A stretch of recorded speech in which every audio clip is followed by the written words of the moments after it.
Hello again everyone, it's Scott here. I've had a couple of requests to show how to remove the screen on the W204, that's the command screen under here. So here we go, it's a pretty straightforward operation. So you need your two hook tools, either the Mercedes ones or make your own. I explained that in the other video about removing the head unit. And you need the T20 Torx bit. And you also want a piece of rag for protection. So let's make a start.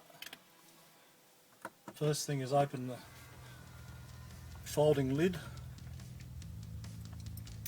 and you'll have two rubber stoppers here and here. I've already removed mine, but take those rubber stoppers out and with your hook tool place it in the hole, push it down and turn it 90 degrees down, same with the other one,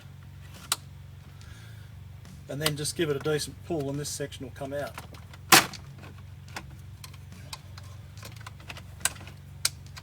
Like that. Now you'll find this a little bit easier if you take the top plug out.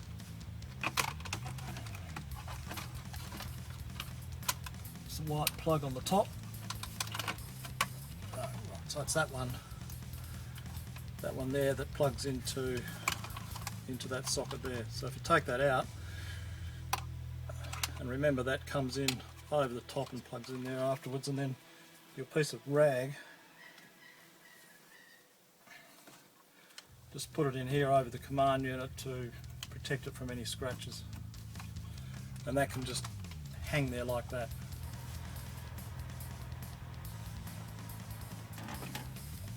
With your T20 Torx bit, there are two Torx screws, one here and one here. So take those out.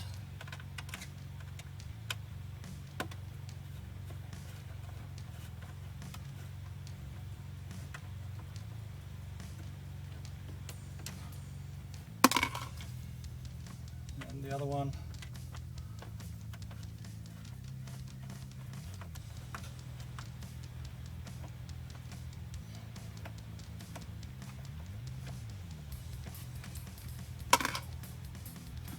So like most things in here, it all just snaps into place. So I'm going to close the screen down. Whoops. I'll just turn the system off.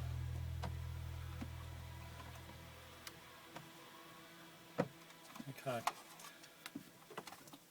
So what you want to do is with your thumbs, put one thumb under the little tag where the screw was on the right hand side, the other thumb on the left hand side, and you should be able to, with a bit of strength, pull it upwards and out like that. So I pulled it sort of in that direction, and then it just comes out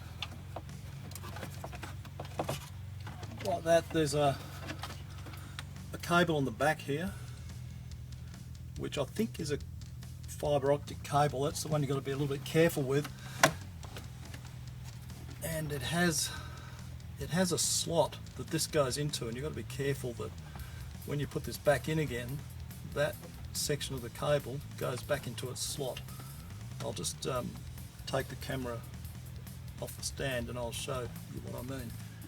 You can see the slot it goes into, and there's a little tag here to hold it. So I'm just going to put it back in, and I'll show you where it sits. So I think you can see that there I've actually pushed that cable back into the slot that it belongs in, and now I can put the whole unit back in again. But it's very important that that large fitting goes back into this slot here, otherwise you won't get this back in. It gets in the way. I'm giving you a view here from outside the car. I'll just set the camera up through the windshield, just showing you how the screen unit comes out and what you have to unplug if you want to remove it from the vehicle. So you have to separate the big metal fitting, as I'm doing now.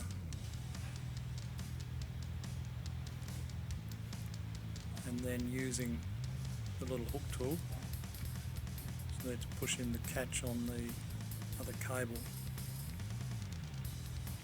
Push the little latch in so you can pull that cable out.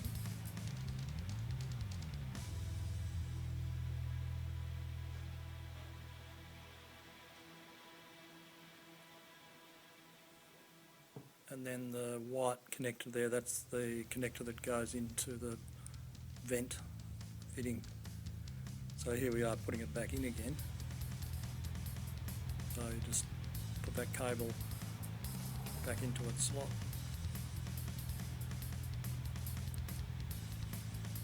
Then connect the big metal fitting together again.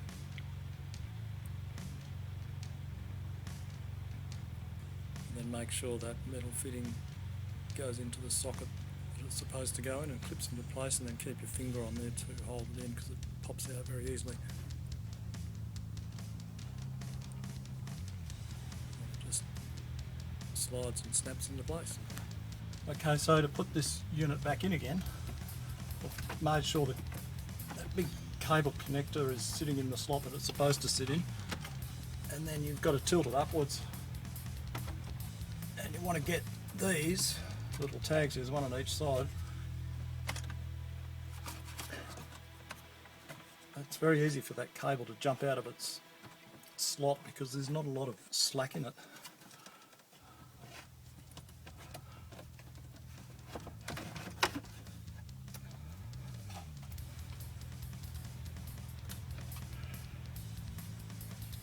So that's it. I just pushed it straight back into place again, and now